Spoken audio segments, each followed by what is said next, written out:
ngobrolin build effective team collaboration, gimana supaya tim tuh masing-masing orang di dalam tim itu glowing each other gitu ya, bisa building trust gitu kan. Pasti komunikasinya berarti harus bener gitu kan. Gimana sih give and get feedback kayak gitu-gitu. Kita juga bakal ada interactive session, kita bakal practice langsung ya untuk gimana sih bikin giving feedback dan lain-lain. So ini adalah Kak Lei, aku kenalin lagi ya. Kak Lei itu memulai karirnya di human resources, and then dia handle operation, risk and control, service delivery management di Citi. Setelah itu dia join pergi-pergi as HR general affair dan IT support manager gitu. Nah dari situ tuh dia belajar tentang coding lah ya, sedikit-sedikit dia coding. Dia dapat pertama kali karir di tech itu join Link aja sebagai QA lead dan technical recruiter, di mana isinya tuh 60 engineer dan 40% HR gitu.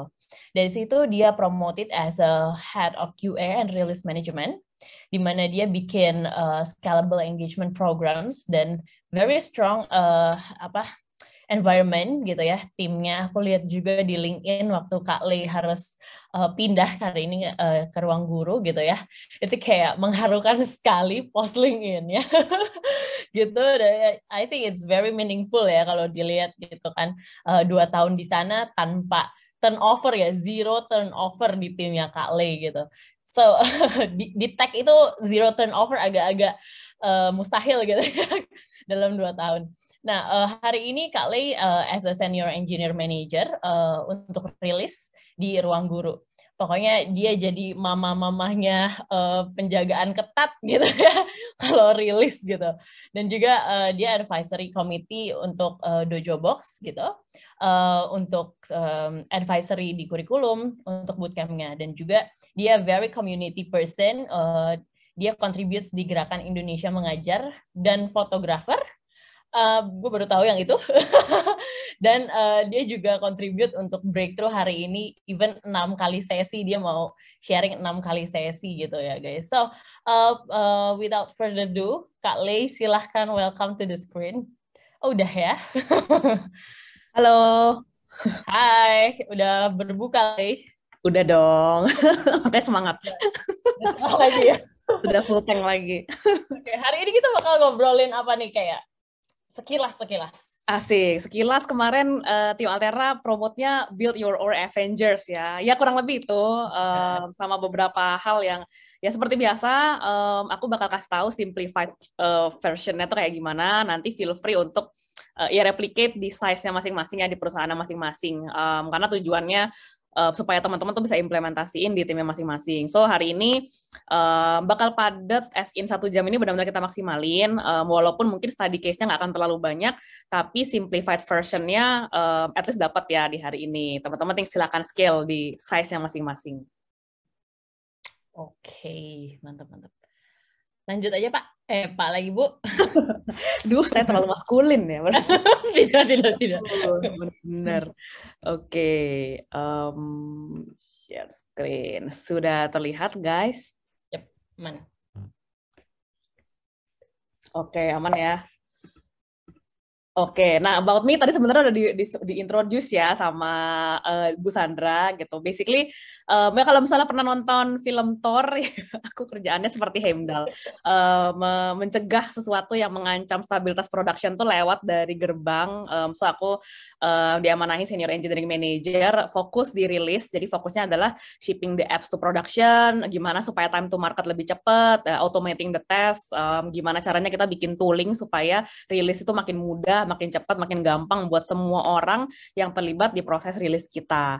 Nah, so basically that's about me. Tapi despite udah join di engineering team, so ya karena background-nya juga tadi ya ada banyak yang berkaitan dengan people. Di ruang guru pun juga masih banyak assignment yang kayak build people and culture-nya. So ada beberapa assignment yang juga aku lakuin dalam aiming engagement, productivity yang dari aspek people sama proses. So hopefully it's clear enough. Jadi bisa panggil Lei aja ya, nama itu my nickname. Nah, ya sambil selintas nanti kita sambil paralel jelasin materi buat teman-teman. Ini dong sambil introduce ya, nama panggilannya siapa, pekerjaannya apa, terus habis itu kalau misalnya ada wishlist buat belajar hari ini, feel free untuk taruh di Zoom chat ya. Kenapa? Supaya ya masing-masing biar ya siapa tahu ada hal-hal yang bisa aku tambahin kalau misalnya belum, ataupun misalnya hal-hal yang teman-teman pengen banget nih tahu dan bisa dibahas hari ini juga, itu definitely aku bakal happy banget buat bantu. Jadi feel free untuk introduce yourself, kasih namanya, pekerjaannya apa, mahasiswa, kerja, software engineer, QA, and so on. Ada wishlist-nya nggak buat belajar hari ini, pengen tahu apa sih gitu ketika baca topik yang ada di poster. Oke, nah sebelum kita mulai ya ke intinya, ya basically kita akan mulai dari definisi ya. Ya apa sih sebenarnya tim itu gitu, dan sebenarnya kolaborasi itu apa sih? So I pick my favorite as usual ya. Jadi selalu banyak ya orang-orang yang mendefine tim itu apa, collaboration itu apa. Tapi ini yang aku rasa bisa menjawab semuanya. Ada beberapa keywordnya, udah pasti lebih dari satu orang. Terus punya elemen responsibility yang dia di-share across semua anggotanya, punya skills yang komplement, jadi ngelengkapin satu sama lain, dan pastinya ini nih keyword yang menurut aku tuh bakal dipakai berulang-ulang, punya common goals. Itu penting banget ya, punya share the same purpose. So itu yang ngumpulin suatu entity untuk disebut sebagai tim. Nah, basically kenapa sih bikin tim yang dia collaboration-nya bagus itu bakal jadi game changer nih. Nah, basically udah banyak banget ya research yang membuktikan kalau misalnya collaboration-nya itu bagus, productivity-nya itu bakal meningkat. Jadi banyak sih jurnal-jurnalnya yang udah ngebahas ini. Ada yang bilang 15% faster gitu kalau misalnya dari report dan research-nya Deloitte. Ada juga kalau nggak salah waktu itu Stanford University ya bikin research kalau misalnya collaboration-nya well, itu kalau misalnya ada task-task yang challenging atau project-project yang berat, kalau misalnya collaboration-nya good, itu timnya tuh bakal di atas 60% lebih tahan banting ya untuk menghadapi responsibility-nya yang sifatnya tuh challenging. So kalau misalnya mungkin tim collaboration-nya nggak jalan, mereka akan merendah tuh kemungkinannya untuk bertahan enduring the complexity of certain project. Nah itu makanya kenapa hari ini kita bakal belajar bareng-bareng nih gimana sih cara mix and match-nya untuk tim member masing-masing supaya bisa mencapai productivity.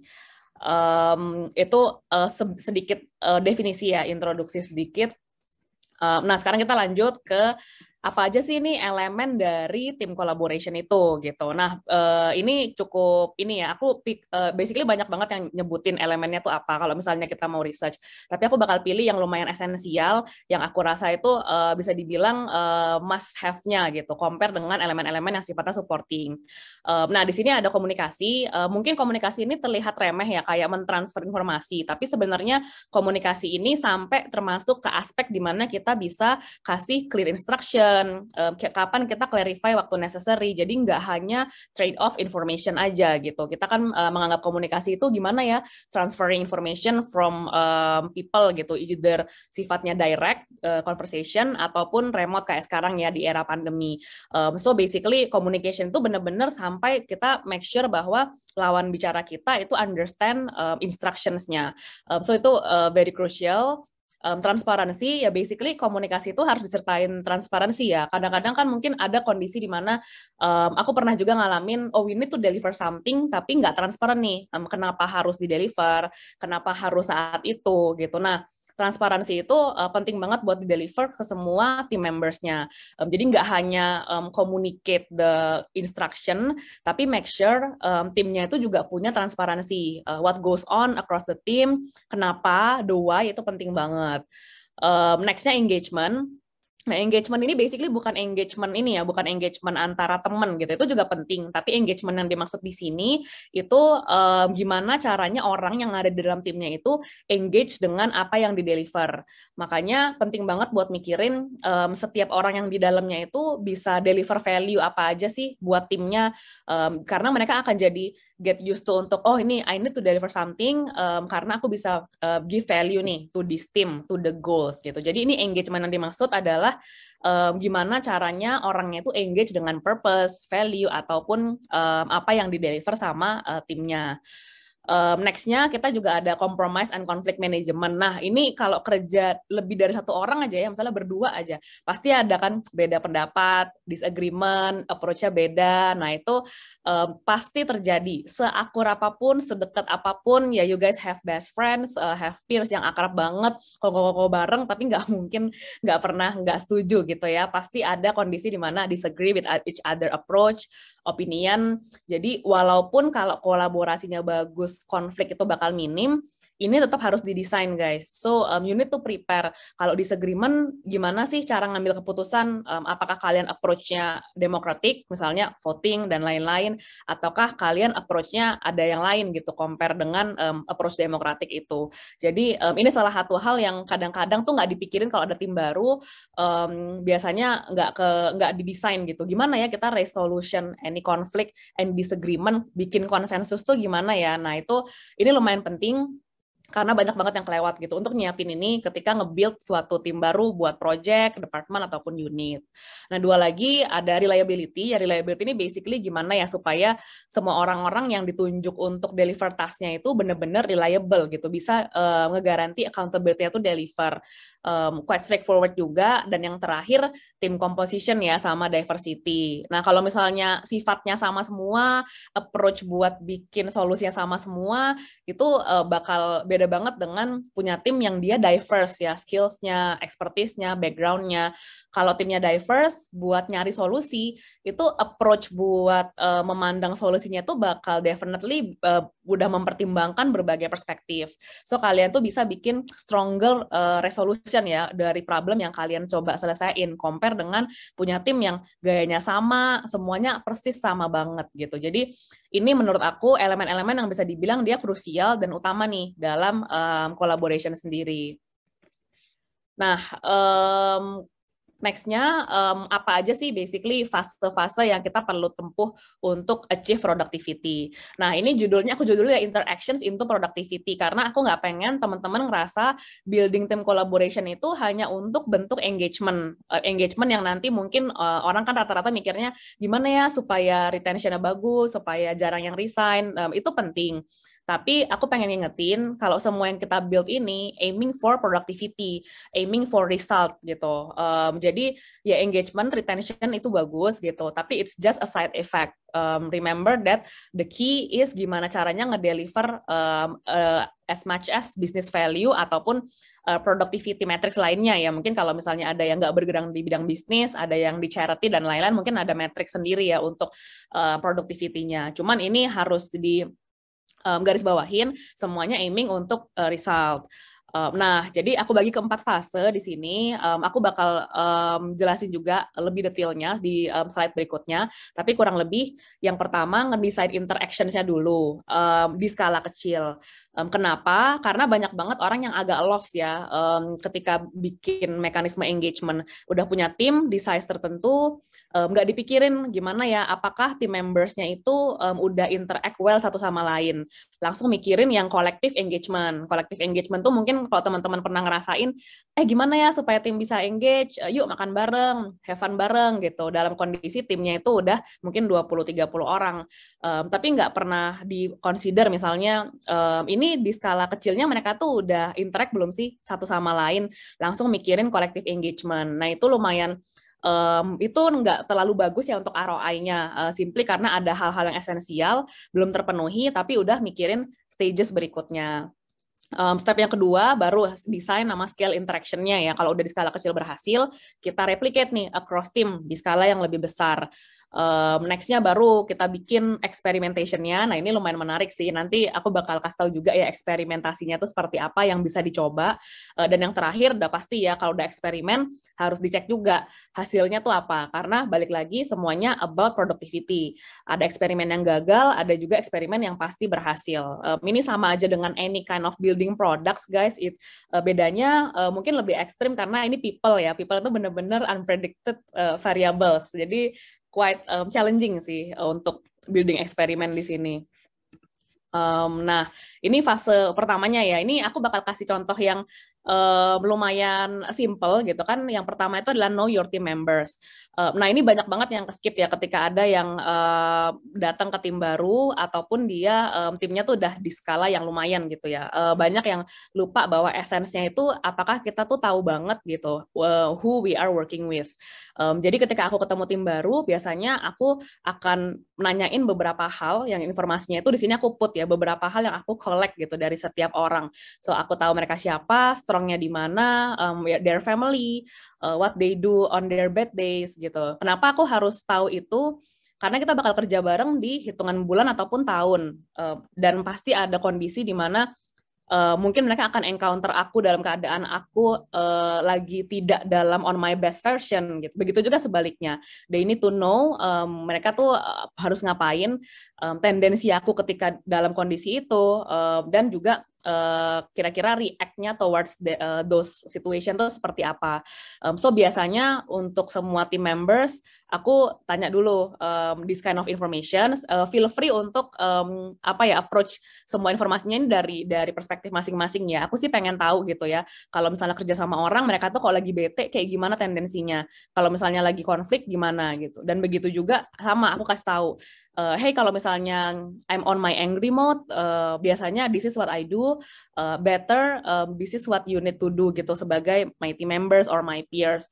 Itu bakal reduce potensi konflik lumayan signifikan.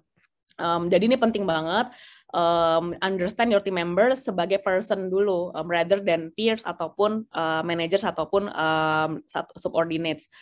Nah ini boleh dipakai via one on one, atau ada juga beberapa company yang dia implement namanya persona ya. Jadi setiap orang yang masuk disuruh bikin kayak summary gitu about themselves, nanti ditaruh di company atau departemen wiki-nya. Nah itu juga lumayan efisien ya, karena nggak perlu one on one, tetapi bisa tetap collect informasinya.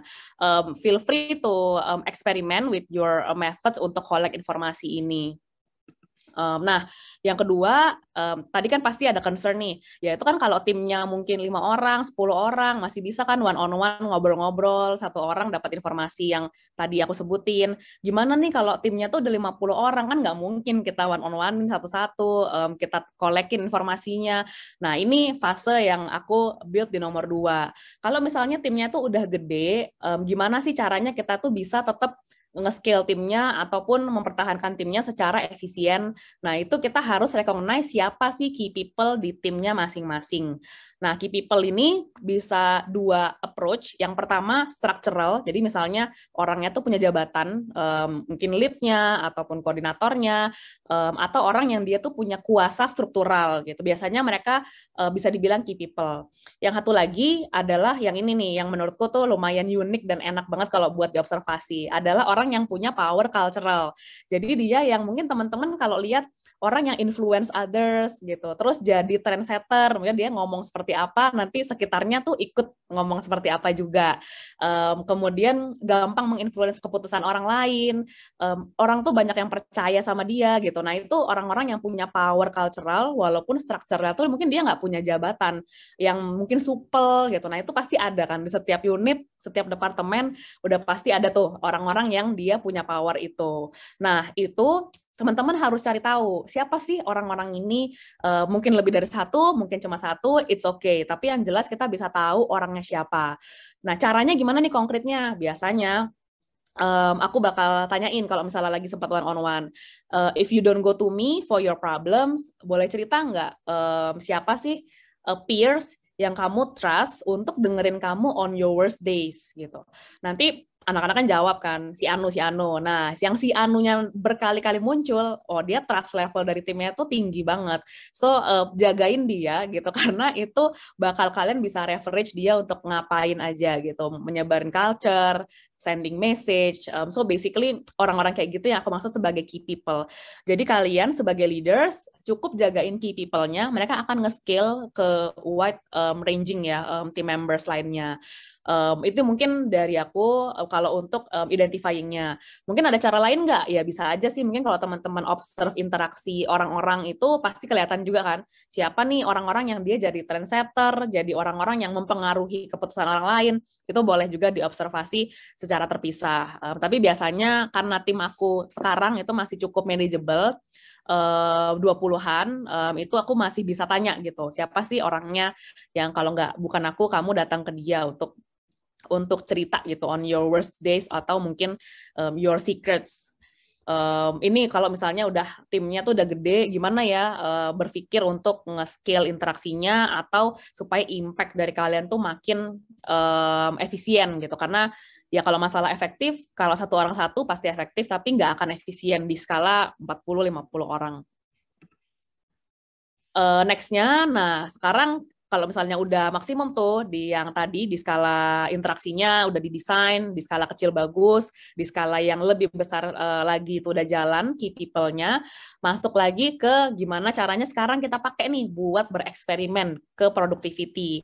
Nah, gimana ya cara desain timnya? Ya basically gimana juga kita nyiapin experimentation-nya. Yang pertama udah pasti project-nya harus ada gitu. Jadi harus ada sesuatu yang emang mau di-deliver. Project-nya apa. Nah, tapi sebelum kita mulai eksperimennya, tolong review dulu resiko dari project-nya sama kompleksitas. Karena beberapa project itu ada yang mungkin tidak tepat dijadikan lahan experimentation. Contohnya project-project yang dia mungkin beresiko secara finansial gitu kalau terlambat ataupun mungkin mundur delivery-nya. Mungkin yang kompleksitasnya itu memang harus deliver di skala tertentu. Mungkin bisa jadi itu tidak apa namanya tidak tepat ya untuk dijadikan lahan eksperimentasi. Jadi ditakar dulu ya project risk-nya, masih bisa nggak untuk bereksperimentasi di sana. Kalau misalnya tergeser deadline-nya, apakah masih willing untuk di-accept. Kalau misalnya berbahaya, jangan eksperimentasi di sana. Again, everything is about deliverables dan productivity. So you pick your own best ROI. Kemudian bisa dipertimbangin juga ya karir aspiration-nya ya. Bisa jadi beberapa tim itu ada yang, aku pengen maju di bidang ini nih, di project ini. Nah, itu bisa tuh bikin tim yang berdasarkan karir aspiration-nya, berdasarkan strength-nya juga.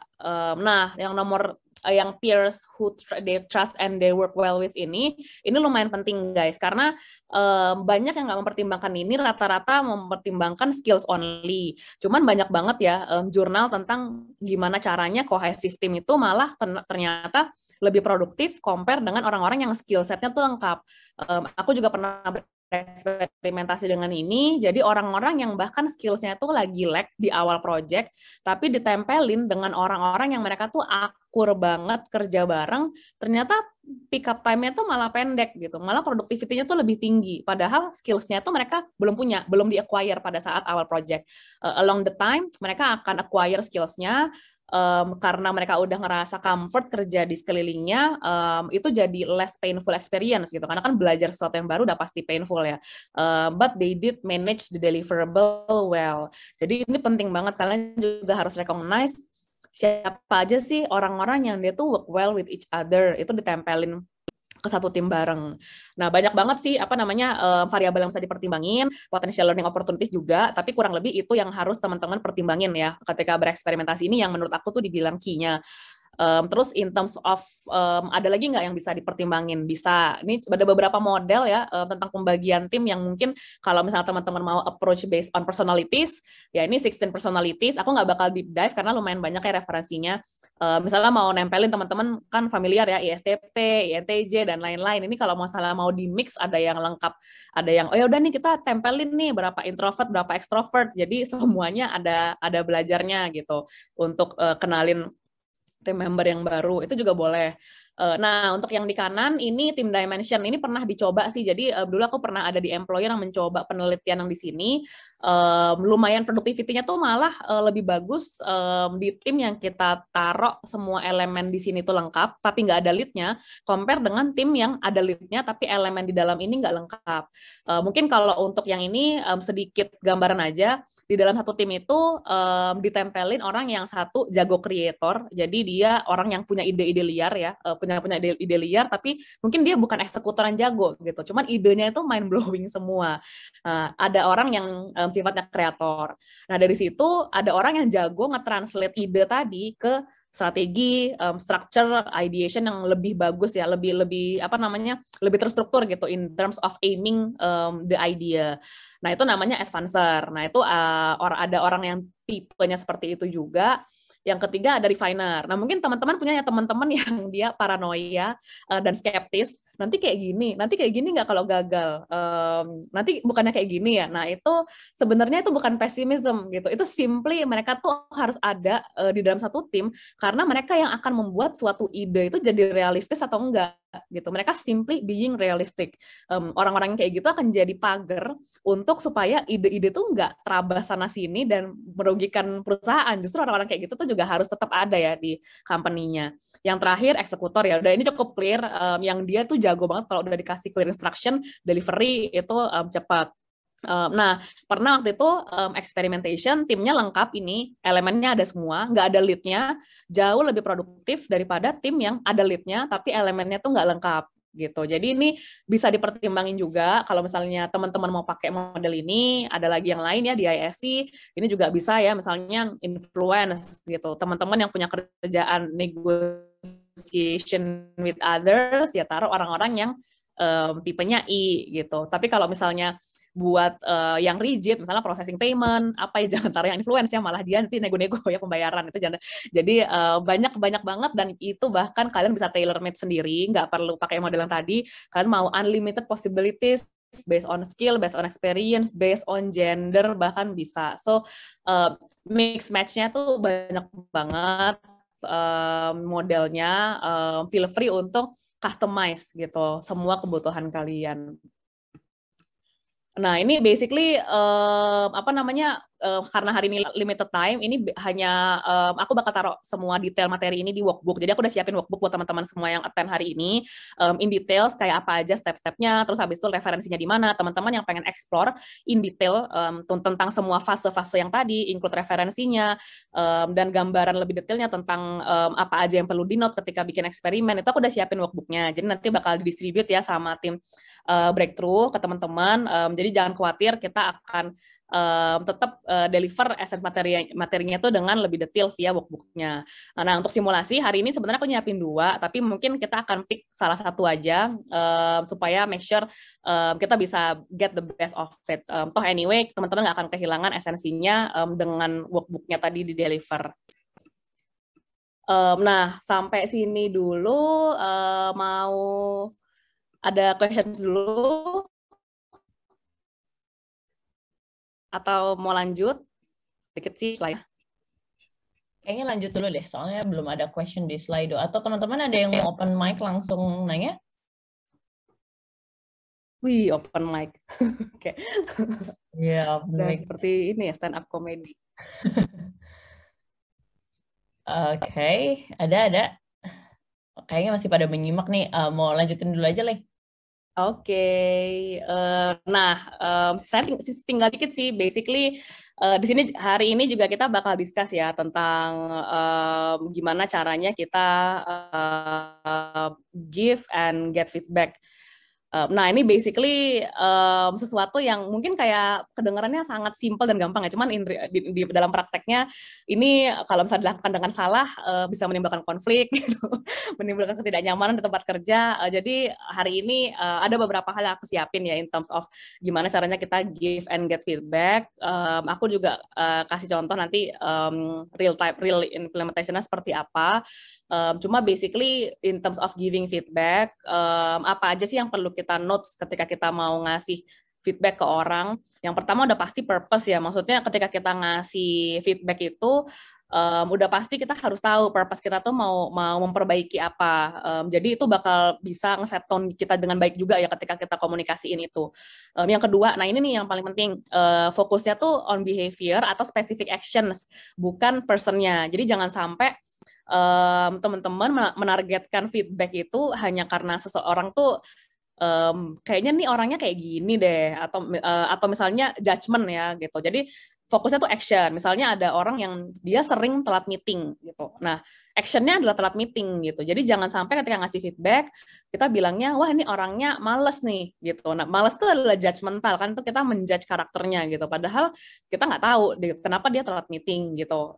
Kita nggak ngelakuin due diligence. So fokus on behavior, fokus on actionnya dulu gitu. Jangan targeting orang ini kayaknya pendapatnya gini, approach-nya gini, atau what they believe gitu. Itu definitely not a good way untuk deliver feedback.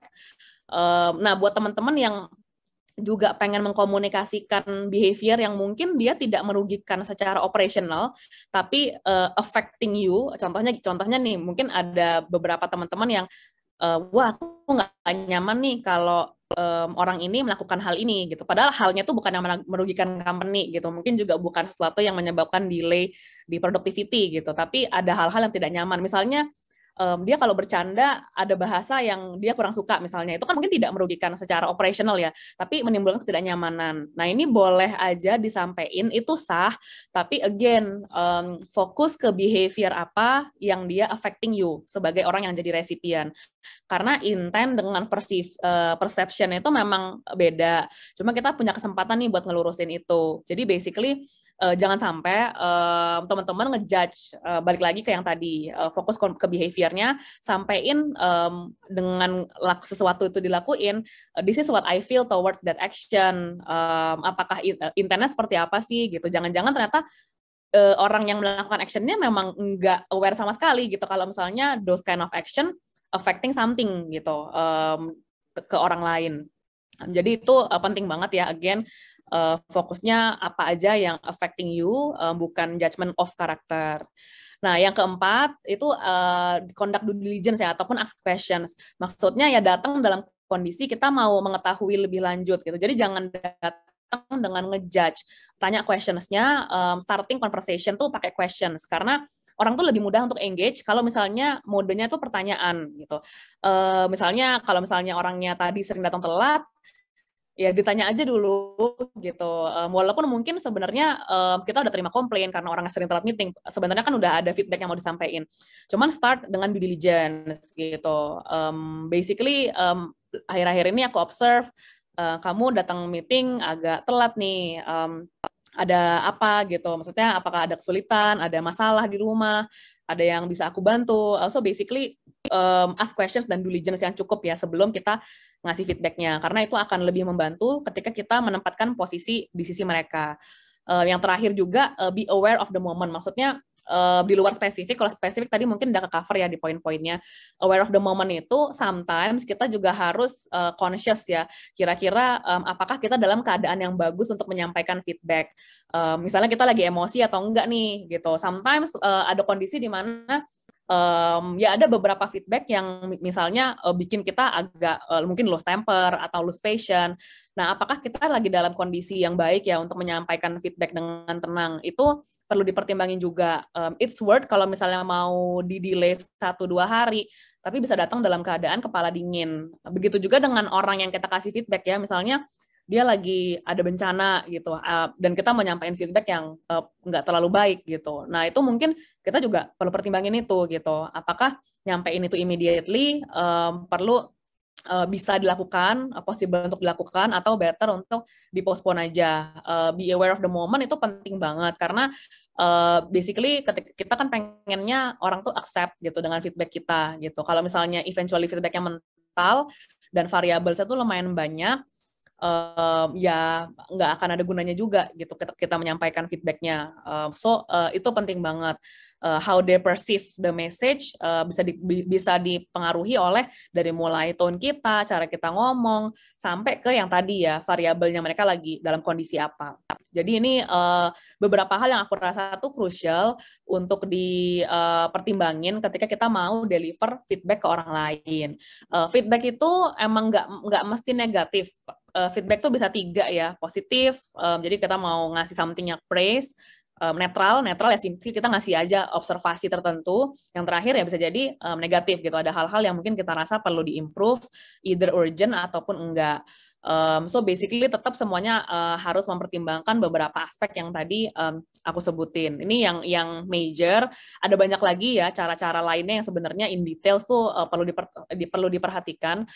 Kayak misalnya ada beberapa yang nyaranin buat feedback mendingan jangan pakai kata but gitu. Jadi kalau misalnya ngasih feedback bagus, jangan pakai kata tapi gitu, karena orang pasti akan lebih inget tapinya gitu compare dengan feedback yang bagusnya. Nah, itu ada juga yang proses seperti itu. Jadi banyak banget guys supporting methods-nya ya untuk make sure feedback-nya itu bisa terdeliver dengan optimum. Tapi ini yang aku rasa dari semua referensi, this is what works best gitu ya untuk diperhatikan di posisi apapun, either managers ataupun peers satu sama lain.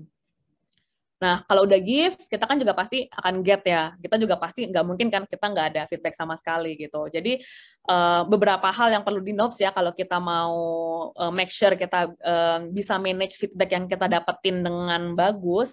Yang pertama, sering-sering aja minta feedback gitu. Nah, ini kenapa penting ya itu keywordnya aku put ya, eliminate surprise gitu. Kita nggak pengen tiba-tiba udah certain amount of time dapat feedback yang ngebom, wah ternyata aku orangnya kayak gini, harus improve ini, dan shock kalau ternyata itu sebenarnya aku pikir itu bisa ditolerir, tapi ternyata enggak gitu. Jadi cari orang-orang di surroundings, bukan cuma manajer ya, mungkin yang bisa kasih improvement ataupun saran yang dia tuh bisa dibilang valid. Jadi mungkin orang-orang yang dia exposure-nya ke kalian tuh lumayan tinggi gitu, karena mereka pasti akan berinteraksi dengan kalian lebih tinggi compare dengan yang lain. Di luar managers ya, managers pasti kalian akan interaksi juga. Tanya sesering mungkin apa yang perlu diimprove, terus habis itu udah improve nggak nih aku compare dengan yang dulu, itu penting banget. Jadi kalian nggak shock, ataupun misalnya nggak denial juga ya ketika misalnya di ujung dapat feedback yang mengagetkan. Datang dengan mentality untuk receive juga ya, karena semua feedback itu kan sebenarnya hadiah. Maksudnya orang ngasih feedback karena mereka tuh peduli sama kita. Nah ini mungkin nggak semua feedback enak, cuman basically feedback itu ya hadiah gitu. Kalau orang tuh nggak, kalau misalnya orang nggak peduli sama kalian, orang tuh nggak akan bother untuk ngasih feedback guys. So penting banget ya untuk jadi punya mental yang ya ini aku nerima hadiah loh for myself gitu. Jadi jangan kayak wah apa nih ngejudge ataupun defensif gitu. I went through my defensive days actually ya, karena dulu awal-awal juga aku orangnya kayak gitu. Cuman ternyata ya setelah ya kerja beberapa tahun, interact dengan banyak leaders yang ngajarin ini itu, bener sih gitu. Kalau orang ngasih feedback ya mereka peduli gitu. Kalau kalau ngasih feedback itu berarti mereka simply nggak care sama kita. Take time juga ya buat proses feedbacknya. Sometimes kayak yang tadi, mungkin ada hal-hal yang kalian tuh perlu pikirin, perlu reflect ya sebelum make necessary changes. Kan nggak semua feedback itu emang harus diterima juga guys, karena ada beberapa feedback yang mungkin kalian perlu kurasi. Is this valid? Apakah effortnya itu memang kalian bisa afford untuk lakuin, dan apakah itu harmful gitu buat others? Itu penting juga untuk direview. Jadi itu perlu untuk dipertimbangkan juga, karena bukan berarti kita blindly untuk accept semua feedback dan just do whatever people say.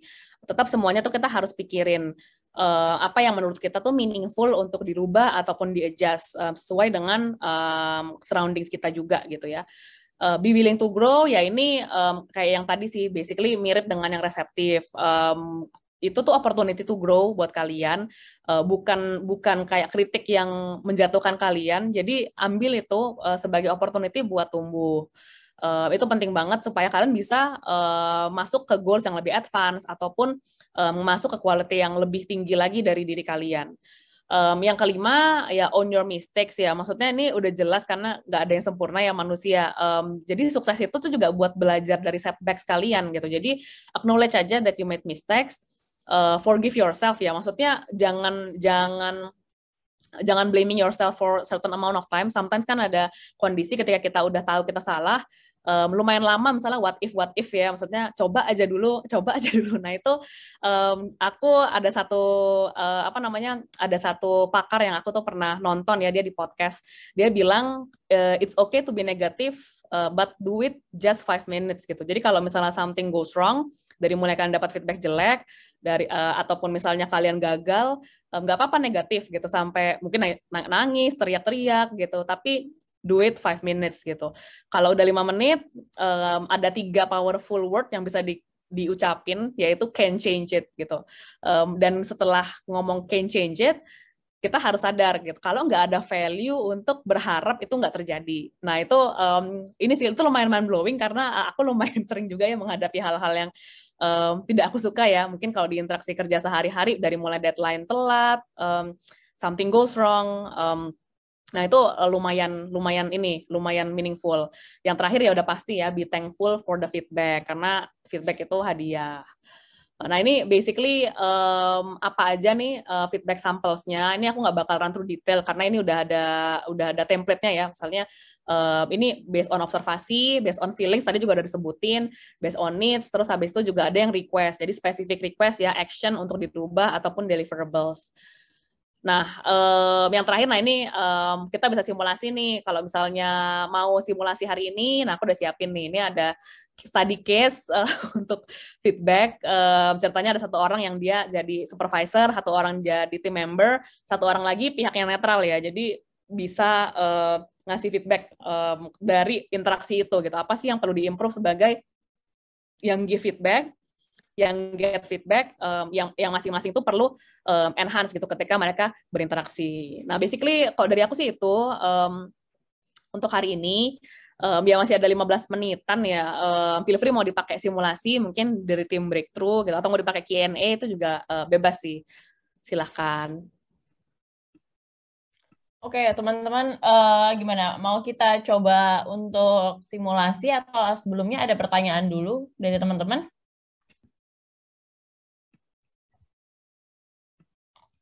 Wah, pada kemana nih? Pada dengerin podcast ya, guys?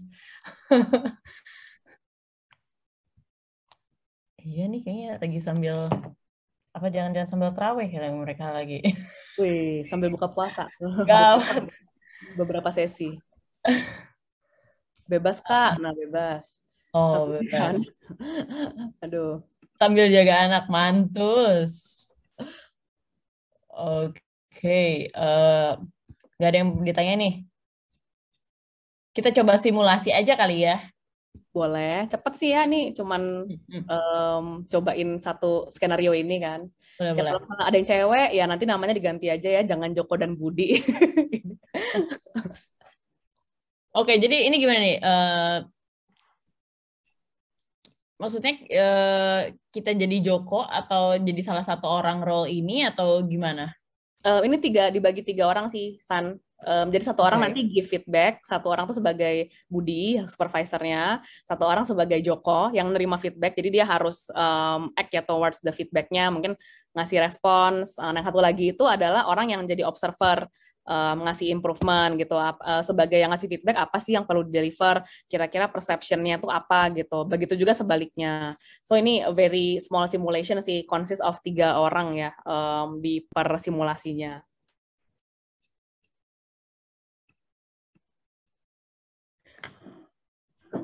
Oke, ini kita mau di breakout room gitu atau gimana? Enaknya? Bebas sih, atau ada yang mau volunteer di sini 3 orang. Satu Ya, orang jadi Budi, ya. Jadi Budi, jadi Joko gitu. Nanti ceritanya nih Budi ini si Joko ini udah beberapa kali gitu nggak deliver tasnya. Akhirnya Budi sebagai supervisornya juga nerima eskalasi lah dari sekitarnya. Ini Budi nggak deliver, terus juga nggak datang meetings dan lain-lain. Nah, Budi mulai ngelihat nih kalau wah Joko ini bikin proyeknya delay. Nah, sekarang Budi mau ngasih feedback nih ke Joko. Jadi satu orang sebagai Budi, satu orang sebagai Joko, satu orang lagi buat observer gitu. Oke. Ayo guys, ada yang mau volunteer? Irfan mungkin? Sorry Irfan, Ivan. Ya, halo Kak. Hai Ivan. Ya, halo.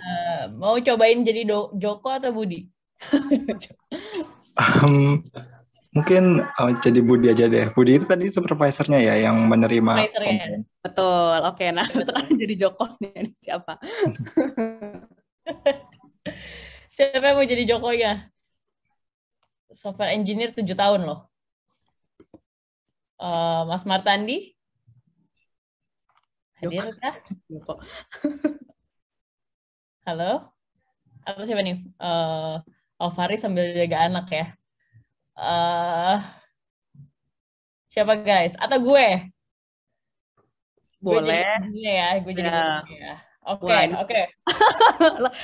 Lo jadi yang ini ya, nggak datang meeting. Iya, gue jadi orang yang telat datang meeting. Oke, nanti Oke. Ivan butuh berapa menit buat 1-2 menit gitu untuk nyiapin, kan pasti nyiapin juga kan gitu sebagai feedbacknya. Oh, jadi ini memberi feedbacknya ya, bukan membantu menyelesaikan masalah gitu. Iya, ngasih feedbacknya. Masih feedback. Tapi membantu menyelesaikan masalah kan sebenarnya bagian dari supervisornya kan, untuk ngasih tahu gitu ke Joko. Nah jadi ya nyiapin feedback kira-kira solusinya gimana tuh bakal bakal penting juga. Tapi pasti kan nanti ada respon nih dari Jokonya gitu. Misalnya kenapa nih tasnya telat. Nah itu si Budinya harus respons juga dengan jawaban itu, Van. Oke, Kak. Coba aja deh ya. Belum Oke, ada pengalaman. iya, butuh berapa menit nih? 1-2 menit cukup. Ya, Iya, kamu bisa betul. mikir dulu gitu, coret-coret gitu. Oke, bentar. Oke, 2 menit kali ya. San juga Oke. ini ya. Sandra siapin kenapa Joko Siapin telat. alasan gua. Oke.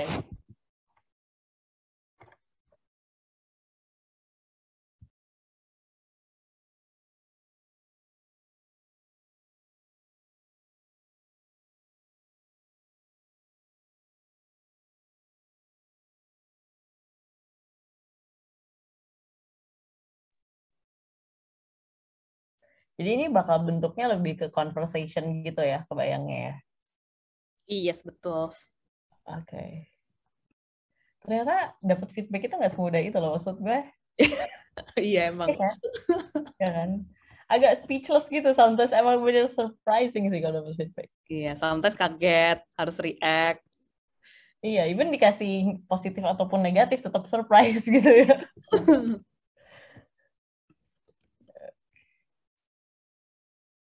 Apa tuh cepunya?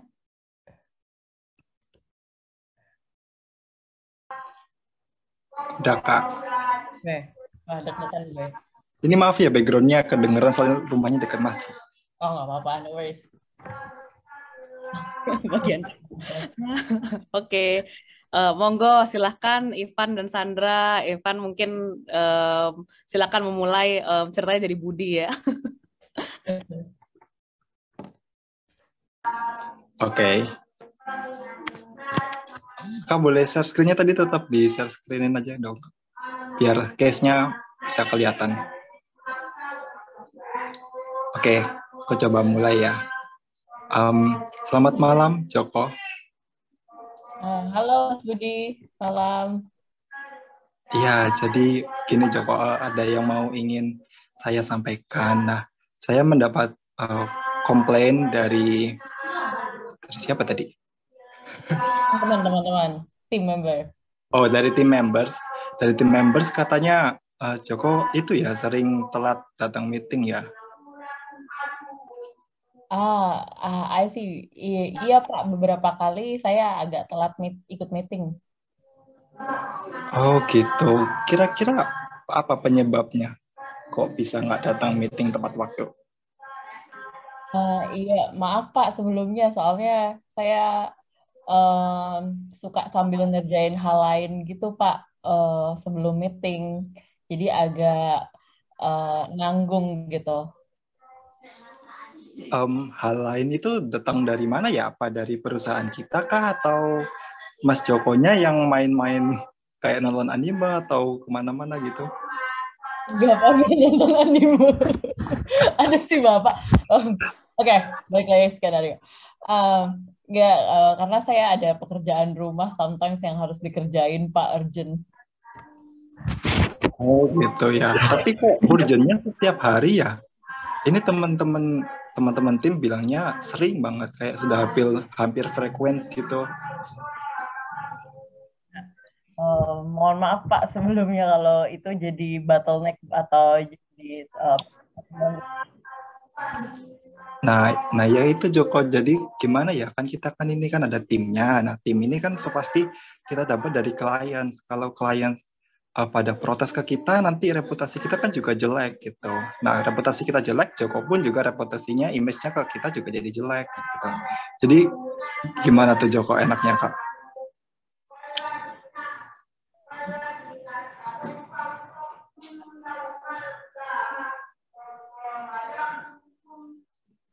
Lalu Jokonya kabur. Gimana? Aku di sini. Aku nggak bisa. Diulangi lagi.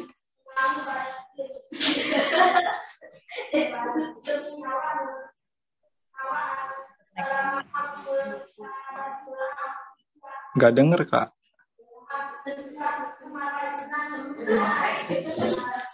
Iya, nggak ada suaranya.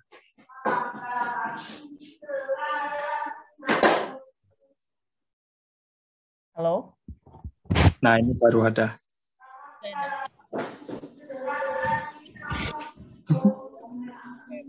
Mohon maaf sebelumnya. Mohon maaf karena juga mungkin merepotkan tim gitu ya. Nextnya.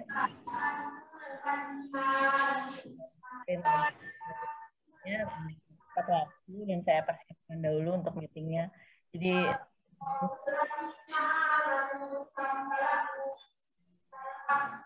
saya sampingkan dulu. Terima kasih Pak untuk masukan Bapak. Jadi saya juga lebih efektif kerjanya. Saya tahu untuk improve saya ke depannya kayak gimana. Thank you ya, Budi. Iya, jadi gitu ya Joko ya. Apa maksudnya? Harus bisa bagi waktu gitu. Walaupun ada bicara urgent kan juga bisa bilang dulu ke tim gitu. Kalau kita nggak ada komunikasi kan juga susah nantinya. Gitu. Nanti malah kita berprasangka buruk kan. Jadi nanti malah timnya jadi nggak sehat. Gitu. Udah gitu aja deh Joko. Makasih. Mantep. Wih, gila nih. Mantep nih volunteernya. Budi dan Joko. Mantep. Loh, wah, Ivan berhasil membuat Sandra deg-degan loh. Luar biasa. Aduh, good job loh Ivan. Thank you loh. Terima kasih Kak. Thank you udah volunteer. So far menurut aku tuh hal-hal yang feedbacknya tuh bikin strong. Jadi kelebihan dari caranya Ivan tadi ketika ngasih feedback, dia menyertakan informasi impact. Nah, itu penting banget gitu. Jadi feedbacknya itu nggak kayak ya kenapa ya kamu telat kayak gini-gini, tapi dia ngasih contoh gitu. Yang pertama dia ngasih impact nih clients-nya. Kalau terlambat reputasinya damage loh. Terus habis itu juga ini juga affect you loh, maksudnya affect Joko juga loh. Nah, itu penting banget supaya Joko tuh mau buy-in untuk berubah. Nah, itu menurut aku cara yang bagus banget tuh dari Ivan. Jadi dia ngasih tahu impact realnya gitu ke both ke productivity, kemudian both ke anaknya. Hey, kalau misalnya kita kayak gini terus, your reputation tuh juga will be damaged gitu, not only kita sebagai company. Nah, itu menurut aku bagus banget ya.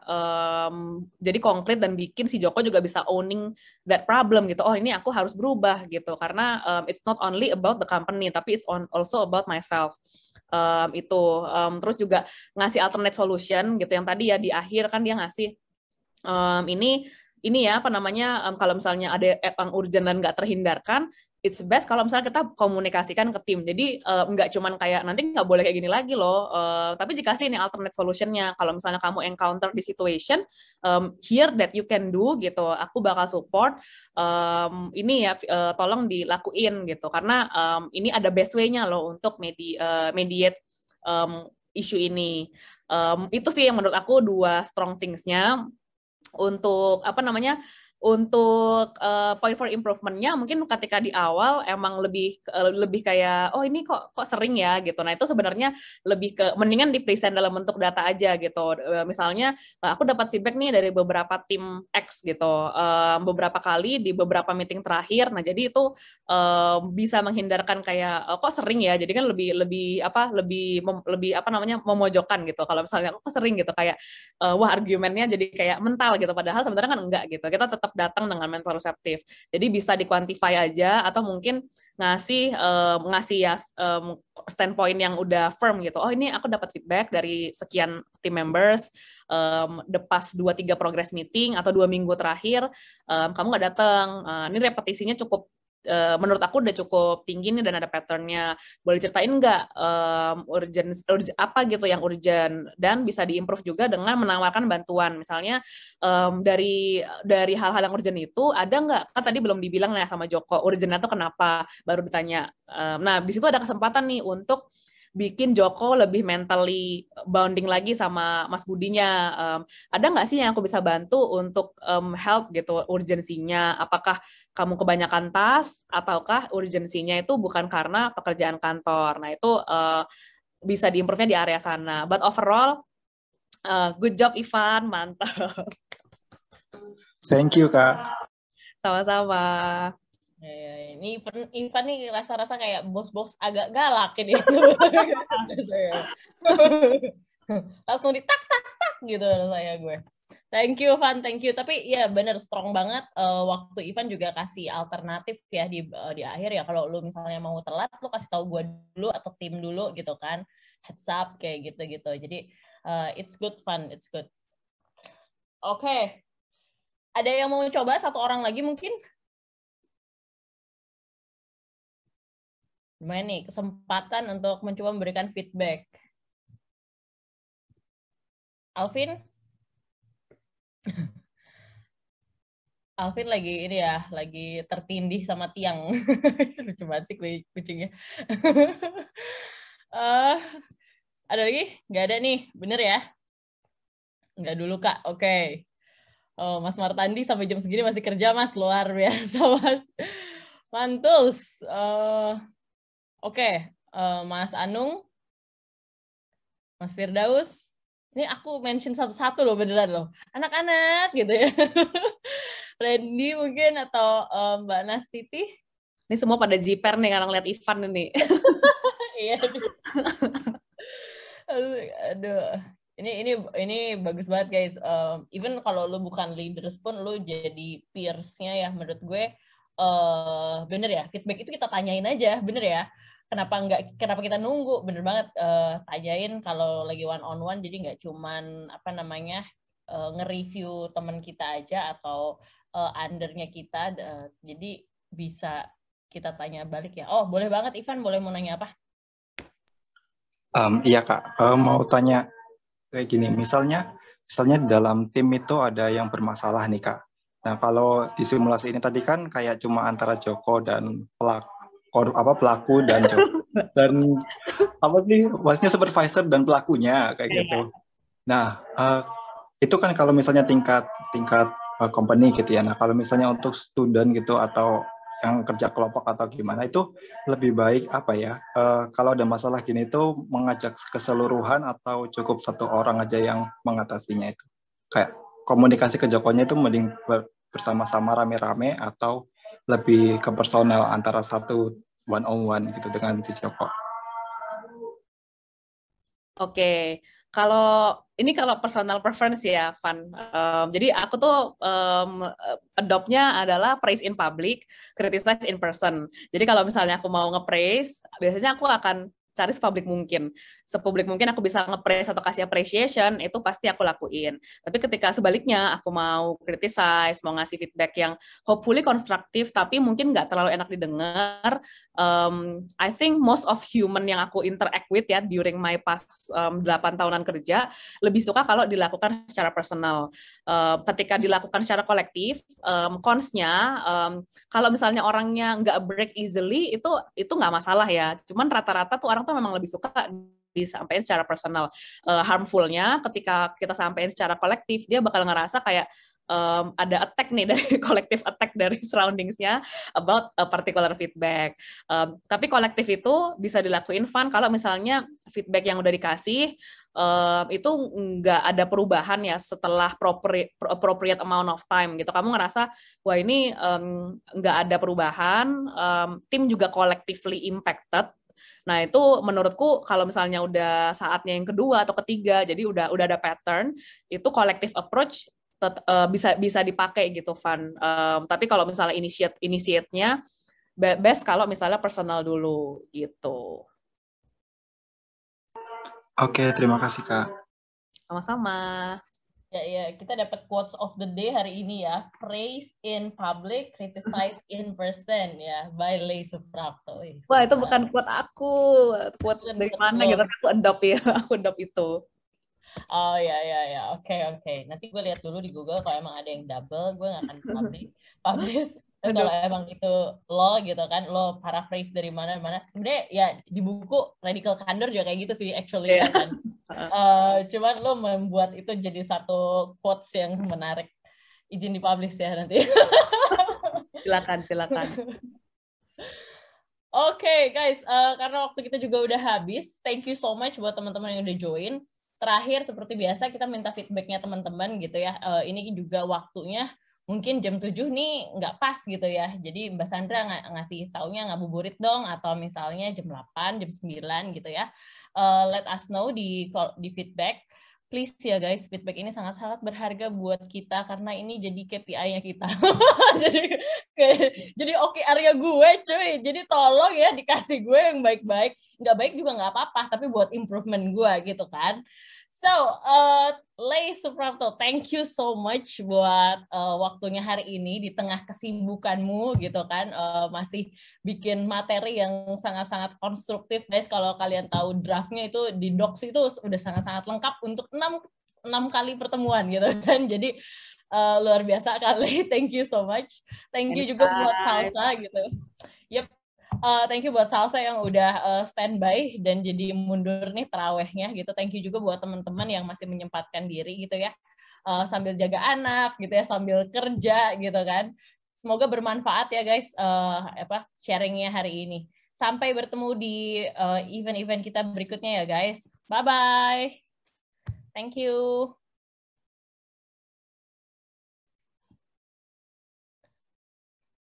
Thank you. Thank you, Sa. Good night, guys. Bye.